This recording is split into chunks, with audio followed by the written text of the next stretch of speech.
Welcome in. I'm Clay Travis. She's Kelly Stewart. This is the Fade Thanksgiving edition. 2 days from now, we will be all enmeshed in massive amounts of food. We will be watching and gorging ourselves as we have football. I love the idea that the NFL now has a Black Friday game. I think they should have done it for a long time. And I need to get back on the winning streak. Kelly, do you know how bad my picks were last weekend in college football? Clay, they couldn't have been as bad as mine. Thursday, big-time winner, Ravens. Ravens. Friday, great at the Baja Mar basketball tournament. And then Saturday, outside of Florida, I did not win a single game, Clay. So you and I, misery loves company right now, I guess. I went 2-11. I think it's the worst weekend I've ever had in college football gambling. So that means we can only come back in a positive direction. All right, so Kelly, let's start college football. A lot of these games are taking place on Thursday and Friday. So everybody out there, I know you get into your turkey stupors. You might forget to get your bets in. There are a lot of Thursday and Friday college football games. In fact, I'm going to start with the Egg Bowl, always a Thanksgiving staple, Ole Miss, Mississippi State. I'm on the over. Mississippi State obviously fired their coach. Lane Kiffin's offense has been scoring. The defense has been giving up a decent amount of points all season long. I got it at 55.5. Do you have I know you got quarterback issues. Will Rogers been unhealthy for Mississippi State all year. Jackson Dart hasn't been great. I would be surprised if he's not going to end up going just because of how big this game is. So I'm on the over. What about you, Kelly? I don't hate the over, Clay. I'll say that. Last week, Mississippi State, well, we'll call it a bye week against Southern Miss. Maybe they got to right some wrongs. I love playing on coaches or teams after they fire their coach, especially these rivalry games. And don't forget, this is the week. Look for those asterisks, those 5-win teams looking to make a bowl. Yeah. Is Mississippi State going to win this game? I don't think so. But plus 11 points, that seems a lot in the rivalry game. Keep an eye, like you said, on the injury report. See who is going to be a go. Will Rogers does go for this game. I have no choice here but to take the Bulldogs. Iowa at Nebraska. I think the over-under is down under around 27. I got burned. I took the over finally in Iowa and Illinois. Lost it by a couple of points. I'm going back on the underside. This is a crazy number for college football, but Iowa's going for 10 wins. Nebraska, I think, Kelly, correct me if I'm wrong, is trying still to get bowl eligible in Matt Rule year one. I'm going to take the under in this one. Yeah, this is not an under I want to take. This makes me sick to my stomach. 26.5 currently on the odd screens there, Clay. I know Iowa has just been a dead under team all year, but it's too late for me to jump on the bandwagon. We talked about that last week. Kind of like Nebraska here, but I just can't lay points with this team. As you mentioned, going to be bowl eligible if they can win this one. But man, Iowa's just like Washington to me. Every time I want to bet against them catching points, they just beat me straight up. So I'm going to stay off this one. Mizzou, Arkansas. It's time to tap the veins, boys and girls. I will say I went 2-11 last week. Thankfully, maybe amazingly, the blood bank did hit. So some of you who only bet the blood bank guarantee missed all of the carnage. Mizzou, Arkansas, I'm on the over here. Mizzou has not been very good defensively, at least other than against Tennessee. Arkansas, I described them in my picks column, Kelly, as like a drunk guy in a bar fight. They could come up and totally knock anybody out with a wild haymaker. They also could swing and miss, trip, and knock themselves out. So I just have no idea what they're going to do. But I do feel like Mizzou's offense is going to score a lot. I feel like that Mizzou defense is going to give up a decent amount. I said either Arkansas is going to win this game 38-35, or we're going to end up in some situation where it's like 45-20. Either way, I think we go over with Mizzou with an easy win or Arkansas finding a way to steal it. This is my blood bank. Do you like either side any direction, Kelly? That is a hilarious analogy. We should have been using that all season long because you're right. I was on Arkansas to beat Florida, and then they came right back and just got clobbered by a bad Auburn team who my team is going to get stuck playing in the Texas Bowl, it looks like. Look, this is not a game that was initially on my radar. I had a buddy text me. He goes, "Don't you want to bet against my Mizzou Tigers again, Kelly?" Look, Mizzou catching points, I'm on them. Mizzou laying points, not so much. I may end up on the Razorbacks before it's all said and done, but I got a lot more work to do on this beautiful Tuesday morning. All right. So, yeah, we're done. Well, this is Tuesday. We're a couple of days out. Penn State, Michigan State. I'm on the under. This is going to be the saddest 10-2 record maybe ever for James Franklin's Penn State and the Lions. That's why I think, just putting it out there, if the right job came available, I think James Franklin could be ready to move because when you can go 10-2 and your fan base is furious, it's maybe a sign that you've been there for too long because what? All but about 7 or 8 teams in America would be ecstatic to be 10-2. So I've got the under in this one. Let me hit you with a couple. In the Civil War, Oregon State, Oregon, I've got Oregon minus 13.5. And well, let's pause there before we get to Ohio State, Michigan. Do you like either one of those in one way or the other?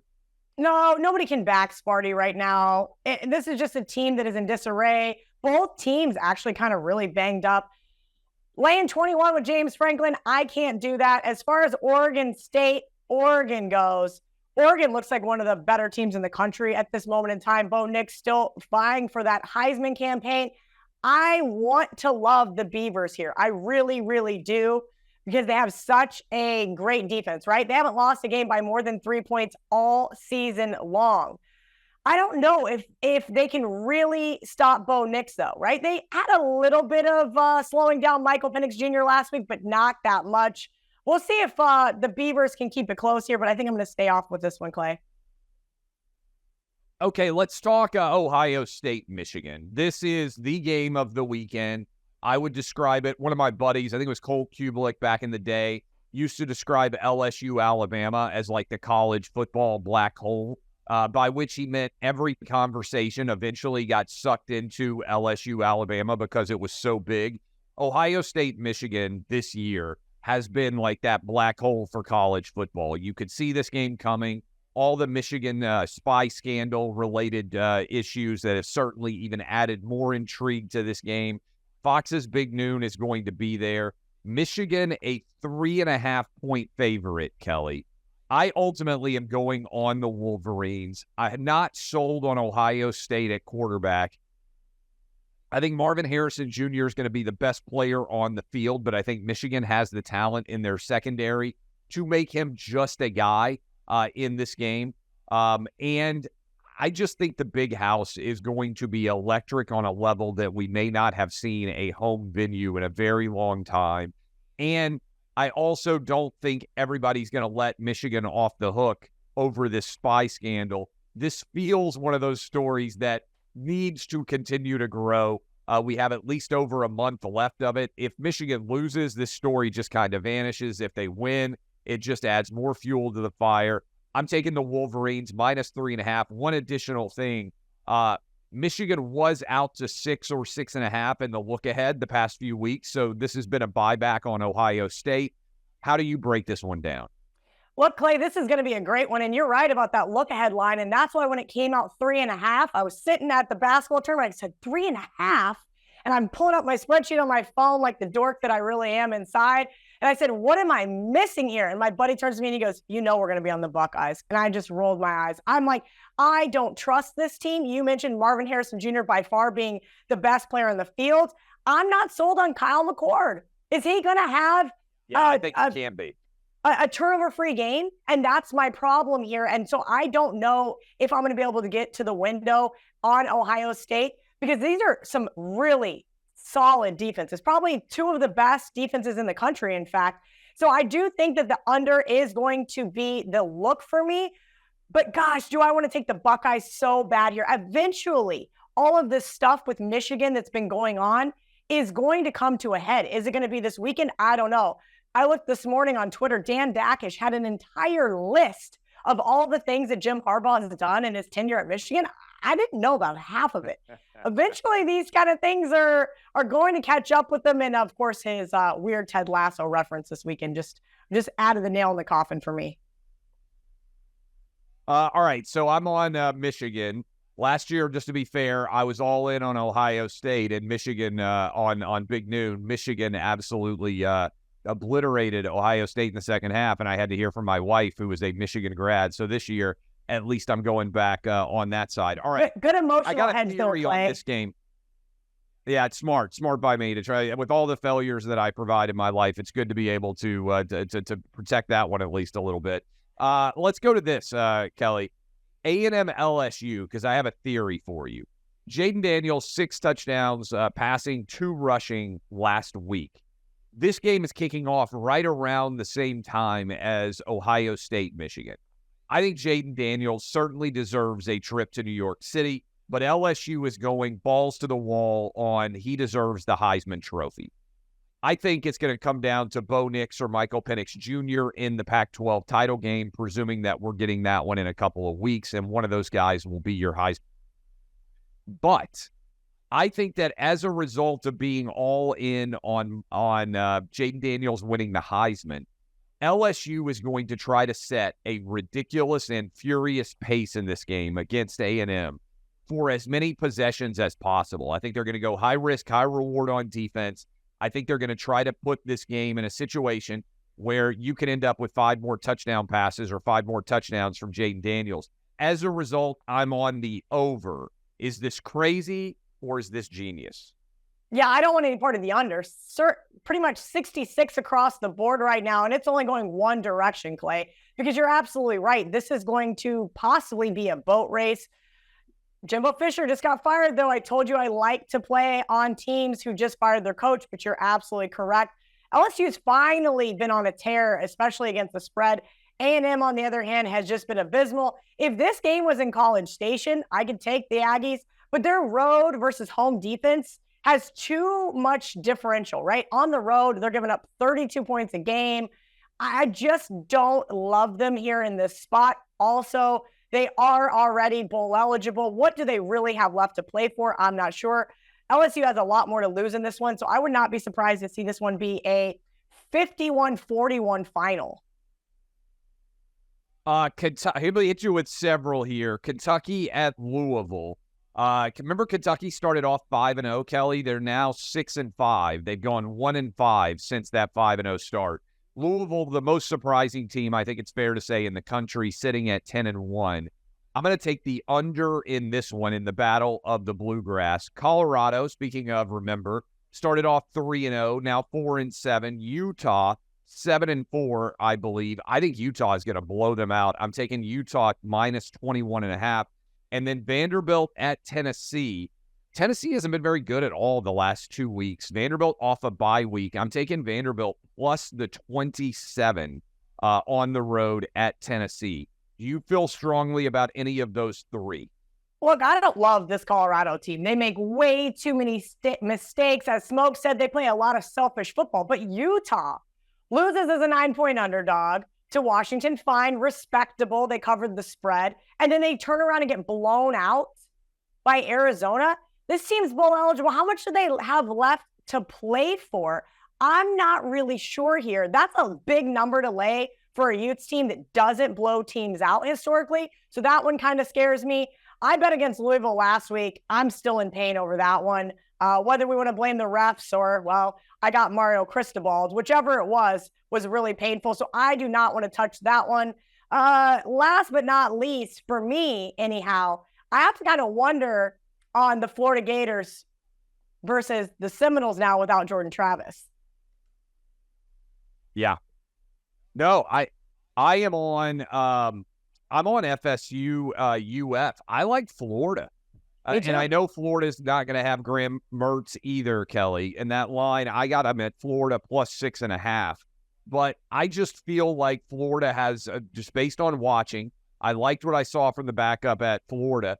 It's going to be a pretty loud game in Gainesville. You got the backup quarterback for Florida State coming in. And FSU's been playing with fire, kind of, even with Jordan Travis in this game. So you're with me and you like Florida as well? Yeah, I think Florida's going to make my underdog parlay. Look, they've been playing with fire since week 2 versus Boston College. I mean, this team's been on the ropes. Yeah. They could have lost at Clemson. The only team they really blew out was a mediocre Syracuse team and a really bad Wake team. This is not a Florida State team that I want to be laying points with a backup quarterback, even versus a backup quarterback on the road. I would not be surprised to see Billy Napier get to go to a bowl game this year. He had a lot of doubters. I'm not saying this team is any good, but they should be able to go bowling. All right, I got two more, Kelly. I'm taking Auburn plus over 2 touchdowns, even after the disaster against New Mexico State. If anything, that made me want to bet Auburn more because the Iron Bowl is so often freighted with chaos. And then I'm taking South Carolina plus the points over a touchdown. I got them against Clemson, that game in Columbia. Do you like either of those rivalry matchups in the South? Auburn, good grief. Are they going to be able to score points, Clay? That's my problem. I've seen them score points versus bad teams like Arkansas. Alabama still has a pretty solid defense here. Slight lean to the over 2 touchdowns there. And yes, I'm going to be with you. I'm going to be on the Gamecocks on Saturday. I have no choice here. This is not a team that I really trust overall, but they have an opportunity to go bowling here. You have a Clemson Tiger team that they can get a win over because, well, what have we seen from Clemson this year? I have not been impressed with them for a vast majority of the season. Outside of that win last week at North Carolina, I know this is a big-time rivalry spot here for the Tigers, but I think the Gamecocks are going to give them a run for their money. So catching 7 at home, I'm with you. All right, those are all my college football picks. What do you like the most that we may or may not have discussed? The only thing that I thought was rather interesting that we did not discuss, Washington State in the Apple Bowl. But as I mentioned, every time I bet against Washington, mainly just catching points. I can lay points with that team all day. But I do think Washington State catching 17 is going to be really interesting. If you go, I retweeted a thing on Twitter, if you guys want to go over there to see an entire exhaustive list of all the teams that are fighting to be bowl eligible this week. And that doesn't mean they're going to win, right? And doesn't mean every team wants to go bowling. Sometimes that's kind of a letdown for some of these teams. They're just like, let's just end the season, get it over with. But there's going to be a lot of those teams that I'm going to be looking to play on. I'll make sure to tweet out all of my picks by the end of the week. But go over there and check that out. For sure. All right, let's go NFL. And Kelly, let's start on Thursday because I know a lot of you are going to be betting, sitting around on Thanksgiving with the family. I'm betting all 3 of these games. I took all favorites, which is risky. I took the Lions. My wife, Laura, who I mentioned earlier, went to the University of Michigan. I texted her this stat. Lions are 8-2 for the first time since 1962. JFK was alive the last time the Lions started off the season 8-2. I think they get the win over the Packers, but my wife said this is yet another sign that the apocalypse is near. I've got Dallas minus 10.5 against Washington, although this is the ultimate lose a game cowboy moment over the last 2 decades, basically. This has been the kind of game that the Cowboys always lose, but I'm taking them as a double-digit favorite over Washington, coming off the Commanders, Redskins, off that awful performance against the Giants. And then I like the 49ers, who are starting to round into shape at the Seahawks, given the Geno Smith injury-related issues. Do you have a strong take one way or the other on Thanksgiving football in the NFL, Kelly? So, Clay, I'm hosting Thanksgiving. I traditionally do because it's always around my birthday, and I'm a control freak so that I can have my own TV. I can eat when I want. Happy birthday, by the way. Oh, thank you. So it's going to be wonderful. I actually had my, I guess it'd be my boyfriend's sister. I call her my sister-in-law, but same thing, text me. She goes, what time are we eating? And I said, there will be breakfast available before the Lions-Packers kickoff, and then we're not eating. If that game goes to 3 overtimes, no, obviously it can't, but you get my idea. We're not eating until this game's over because this game matters a lot to me. I have the Lions in my big money survivor pool. If they lose this game, I'm going to lose my mind and probably just not, and I'm just going to ruin Thanksgiving. I've already decided. But I do think that in the survivor pool. What's the money on the line there? 9.2 million. The Commanders getting knocked out last week, knocked out and a few other 100, knocked out one of my other entries, but I have 3 entries remaining. It's getting intense. So I have the Lions and all 3. How many people are left at this point? I think it's just a little over 400. I would have to double check that Nobody played the Chiefs last night. This show was getting early for me, Clay, so I had to get all of my picks in order so that I could come prepared for you. But I will say this. I think the Lions in a teaser spot here is absolutely perfect. I know Jordan Love has played better as of late, but he has the tendency to still turn the ball over. The problem is Detroit's defense is one of the worst in the NFL, yet they keep winning football games. So Detroit has kind of owned this Green Bay team as of late. We'll see if they can't again, but I think it's an excellent teaser spot. But I can't lay the points with this team with that defense. I hope you're absolutely right on Dallas losing this game outright. How more like storybook would that be for the NFL? Commanders lose to the lowly Giants and a backup quarterback who lives at home, and then turn around on Thanksgiving Day and play mistake-free football, no 6 turnovers against the Dallas Cowboys. I think that would be absolutely epic. I have no choice but to take the Commanders there. I could not lay it with Dallas. And the Seahawks catching almost a touchdown at home is very intriguing. We had the 49ers kind of go into that really ugly stretch, then came out of the bye week. We know how well they do down the stretch here. We'll see. Look, this was week 15 last year. If we remember, San Francisco was able to get the win in Seattle, but another really close game here. Seattle's been very great at home, won 4 straight. They have not lost consecutive games this season. I think this is going to be a good one. I'm going to take Seattle plus the 6.5 here at home. Can they get the win? They might be able to. All right. Here's another one. The Jets, obviously, at quarterback are a mess. They're benching Zach Wilson.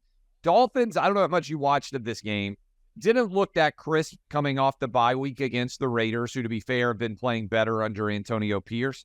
I think the Dolphins are going to blow out the Jets.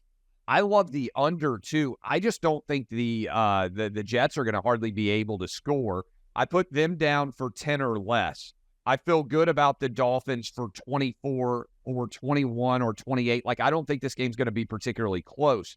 I like the under, and I like the Dolphins. I can see that. I think if I was going to play the Dolphins, I'd play them in the first half, like you mentioned.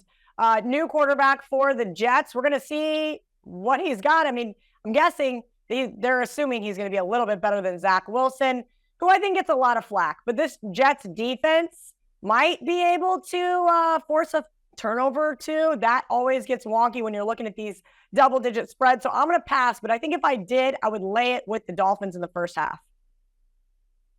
All right. Here is my blood bank for Thanksgiving weekend. I said I love Mizzou, Arkansas, the over. Tap the veins on this one. Panthers at the Titans. Kelly, you actually watched the Titans last win, I believe. I love the under 37. This is the Bowl of Sadness. This is a matchup between two franchises that have virtually nothing to be looking forward to at all because Bryce Young has looked bad. And in fact, I don't think Bryce Young would be a first-round draft pick right now if, honestly, if they had the tape for the first half of this season. Will Levis has gotten a little bit worse in every game since he started in Atlanta. I gave these tickets away. I'm going to be down in Florida for Thanksgiving with my family. I gave these tickets away to my sister, which feels like I'm extorting her to force her to even go to this, my nieces and nephews. I'm on the under. I don't think either team can score. And the Titans, I think, are 3.5 points favorites or so. I think it's going to be like 10-6, 13-10, just an epic, ugly bowl of sadness on Saturday. I would have to agree with you. It is. And listen, I'm going to give a little asterisk to Will Levis. His entire offensive line is hurt. And then Chris Hubbard got hurt last game. Yes. It has been terrible for him. 3 tackles. Worst offensive line in the NFL. So I do feel bad for him here. But one thing I didn't mention in that survivor pool, Clay, is that you have to pick a Thanksgiving game and then you have to follow it up with Sunday. And Sunday looks so painful, in fact, that I'm considering using the Titans in my second survivor pick of the weekend. I need to know from you, do you think they lose this game to the Panthers? No, by the way, a lot of people don't realize this because nobody pays attention to the Titans, and it's been bracketed over 2 seasons. The Titans are 3-14 now in their last 17 games. Again, They started off 7-3 last year, so I feel like most people haven't really noticed. I have, obviously, because I watched all 17 of those games. I think they'll find a way to win, Kelly, but I think it'll be like 10-6 or 13-10, something in that universe. Yeah, let's just hope it's like 24-0 for me, because I think I'm going to have to use them in at least one of my entries, because there's no way I'm going Vikings across the board or anything insane like that. This Sunday slate there's just so many very close games. And I have a couple of rules that I don't like to lay points with teams on the road. So the Ravens are kind of out. It's going to be a tough week for me on Sunday. All right, my last pick, I did 7 picks because we got Thanksgiving, and I know a lot of people out there are fired up, maybe even 8 picks. Browns, Broncos, under 36.5. You know the Broncos really well, Kelly. Browns, obviously, without Deshaun Watson, I'm not sure that it really changes things very much. Offensively, they've been very hit or miss, but the Broncos have not been explosive offensively, to say the least. I think the defense is dominated in this game. Under 36.5 is my play. Yeah, Kareem Jackson's now out for 4 games after that dirty hit last week. This defense has been playing better, Clay, but like I mentioned to you about 3 or 4 weeks ago, friends do not let friends lay points with the Denver Broncos, and that came into play on Sunday night. Once again, game lands 1, so everybody that laid 2.5 with the Broncos lost. They are so frustrating. I am not going to use them as one of my survivor picks because I don't trust this team. But we'll see. Sitting at 5-5, maybe this team can win a few games down the stretch. You like anything else in NFL action going on starting Thursday through the weekend? You know, I am going to lay the 3.5 with the Vikings. They are my best bet this week. Coming off that loss on Sunday night, they have a, chance to regroup here. And the Bears, hey, what'd they do last week? Oh, that's right. They gave a scare to the Lions. I think a lot of people are going to want to double down here with Chicago, thinking that with Justin Fields back under center, they can go in and get a win over Minnesota. I just don't trust this team. Their defense might as well be the Packers defense because they are Swiss cheese.